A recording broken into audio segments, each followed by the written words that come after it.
मुहूर्त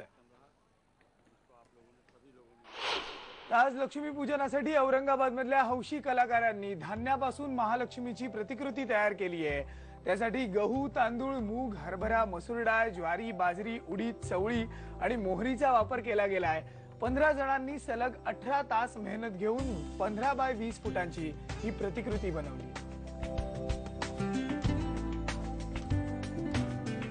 दिवाळी आणि फडके असं डोंबिवलीतलं समीकरण आहे।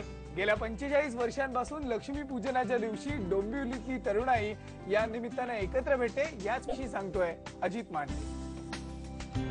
तरुण तरुणाईची लाट उसळलेली आहे ती डोंबिवलीतल्या फडके रोड मैदानावरती। डोंबिवलीत दरवर्षी आगळ्या पद्धतीने दिवाळी साजरी केली जाते। मी पाहू शकता या ठिकाणी मोठ्या प्रमाणात तरुण तरुणी इकडे आपल्या मित्रमैत्रिणींसोबत इथे येतात। कौस्तुभ आपल्यासोबत। कौस्तुभ, तू इकडे येतोस, दिवाळी साजरी करतोस मित्रमैत्रिणींसोबत, कसं वाटतं? खूप छान वाटतं। लग्नानंतर मी पुण्याला राहायला गेलो होतो।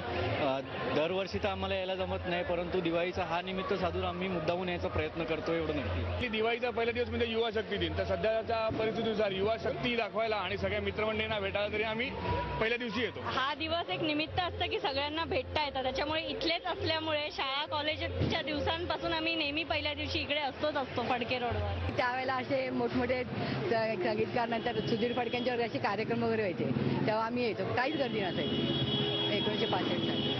पण एकंदरीत आता पाहता खूपच गर्दी झालेली आहे डोंबिवलीमध्ये। पाहिलं असेल की 1962 पासून डोंबिवलीतल्या फडके रोडवरती तरुणाई येते, तरुणांची लाट येते। अजित मांढरे, IBN लोकमत, डोंबिवली।